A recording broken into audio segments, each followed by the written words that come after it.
மாண்பு எதிர்கட்சி தலைவர்கள்.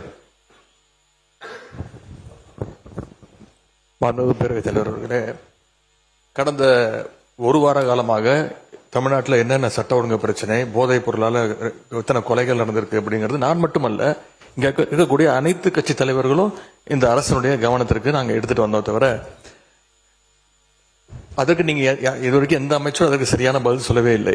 ஆனால் மாறாக உங்க ஆட்சியில் இப்படி நடந்தது, உங்க ஆட்சியில் இது நடந்தது அப்படின்னு குறை சொல்லிக் கொண்டிருக்காங்க. அது போட்டோ தான் காட்டினாரு, எஃப்ஐஆர் பதிவுப்பட்டிருக்கு அப்படின்னு சொன்னாரு.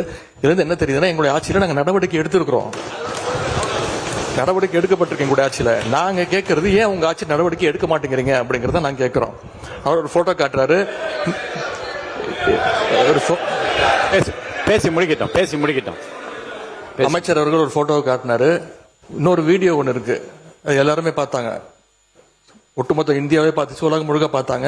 இருக்கக்கூடிய அமைச்சர் ஒருத்தர் போதைப் பொருள் பவுடராக நுணுக்கி அதை என்ன பண்ணாருங்கிறத விளக்கம் கொடுத்துட்டார். போதும், அது விளக்கம் கொடுத்துட்டார், முடிஞ்சு போச்சு. அதை பற்றி பேச வேணாம், அதை மட்டும் நீக்கி விடுகிறேன். நீங்க பதில் சொல்லியாச்சு, உட்காருங்க. திரும்ப அதை பத்தி பேச வேண்டாம். கடந்த அவங்க திருப்பி குற்றச்சாட்டு வைக்கும்போது நாங்கள் அந்த குற்றச்சாட்டு வைக்குவோம். அது மட்டும் கடந்த 5 ஆண்டுகளாக போதைப் பொருட்களை ஒழிக்க நாங்கள் எங்களுடைய தலைவர், எங்களுடைய முதலமைச்சர் சரியான நடவடிக்கை எடுக்கவில்லை என்ற ஒரு கருத்து இங்கே வைக்கப்படுகிறது. அது தொடர்பாக சில கருத்துக்களை இங்கே நான் கூற விரும்புகின்றேன். ஆட்சிக்கு வந்த ஒரே ஆண்டுல எங்களுடைய தலைவர் அவர்கள் போதைப் பொருள் இல்லா தமிழ்நாடு என்ற இலக்கோடு மதுவிலக்கு அமலாக்கத்துறையையும் நார்காட்டிக்ஸ் இன்டெலிஜென்ஸ் பியூரோ சிஐடி என்ற இரு பிரிவுகளை ஒன்றிணைச்சு இபிசிஐடி என்ற புதிய பிரிவை உருவாக்கினவர் எங்களுடைய தலைவர் திரு முத்துவேல் கருணாநிதி ஸ்டாலின், அன்றைய முதலமைச்சர் அவர்கள். அவர் அன்றைக்கு அப்படி செயல்பட்டதால் தான் கடந்த 5 ஆண்டு கால திராவிட மாடல் ஆட்சியில் இதுவரை இல்லாத அளவுக்கு ஒரு விழிப்புணர்வை ஏற்படுத்தி போதைப் பொருட்களை தொடர்ந்து எங்களுடைய அரசு பறிமுதல் செஞ்சது. இது தொடர்பான புள்ளி விவரங்கள் தேவைப்பட்டாலோ அவர்கிட்ட இருக்கு, அமைச்சர்கிட்ட இருக்கு. கூடுதல் தகவல் தேவைப்பட்டாலோ அதை நாம எங்கேயும் போய் தேட வேண்டிய அவசியம் இல்லை.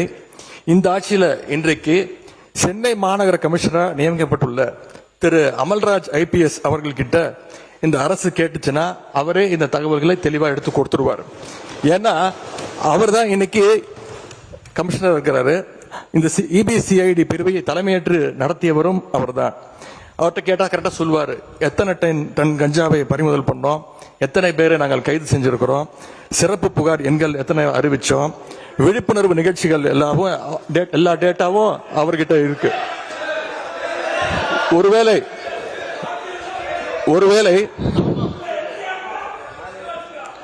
ஒருவேளை எங்களுடைய திராவிட மாடல் ஆட்சியில போதைப் பொருளை தடுக்கிற செயல்பாடுகள் சரியா நடக்கல அப்படின்னு இந்த அரசு எங்களை குற்றம் சாட்டுச்சுன்னா நான் உங்ககிட்ட கேட்க வேண்டிய கேள்வி, அப்புறம் என்னத்துக்கு அந்த அவ்வளவு பெரிய அதிகாரிய இப்போ இவ்வளவு முக்கியத்துவம் வாய்ந்த சென்னை மாநகராட்சி ஆணையர் பொறுப்புல போட்டிருக்கீங்க என்ற கேள்வி இந்த அரசுக்கு வைக்கிறேன்.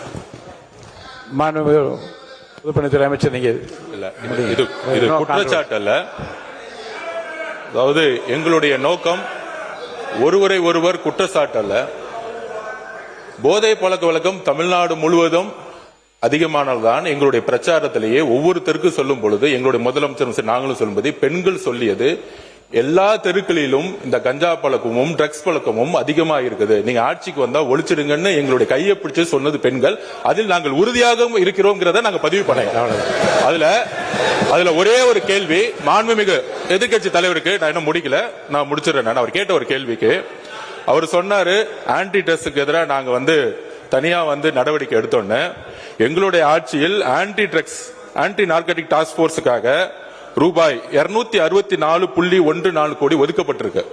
உங்களுடைய முன்னாள் முதலமைச்சரும் சரி, நீங்கள் துணை முதலமைச்சர் இருக்கும் பொழுது இந்த போர்ஸுக்காக எத்தனை கோடி ரூபாய் நீங்க ஒதுக்கி இதுக்கான பணிகளை நீங்க மேற்கொண்டீர்கள் பதிவு பண்ணுங்க. விவாதம்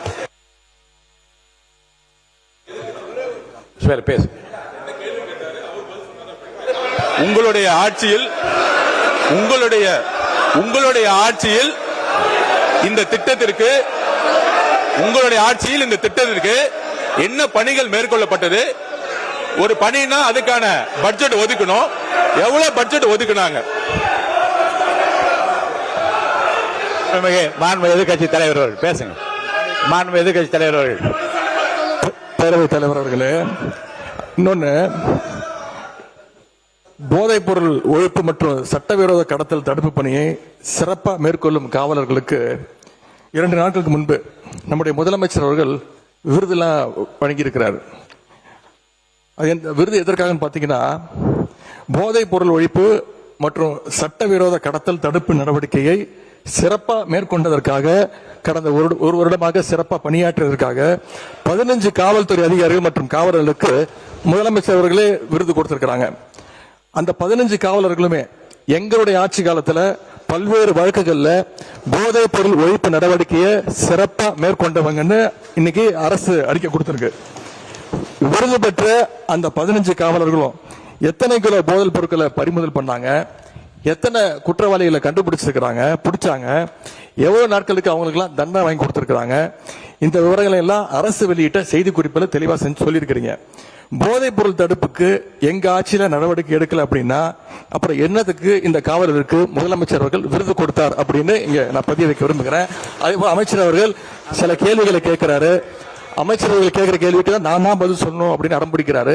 இன்னைக்கு நானு நம்முடைய அனைத்து கட்சி தலைவர்கள், எதிர்கட்சி தலைவர்கள்லாம் இன்னைக்கு இந்த என்ன சட்டம் ஒழுங்கு சம்பந்தமா பேசிட்டு இருக்கிறோம். அந்த சம்பந்தப்பட்ட அமைச்சர் இங்க இருக்கிறாரு. அவர் ஏன் இப்ப பதில் சொல்ல மறுக்கிறாரு என்பதை நான் கேட்க விரும்புறேன்.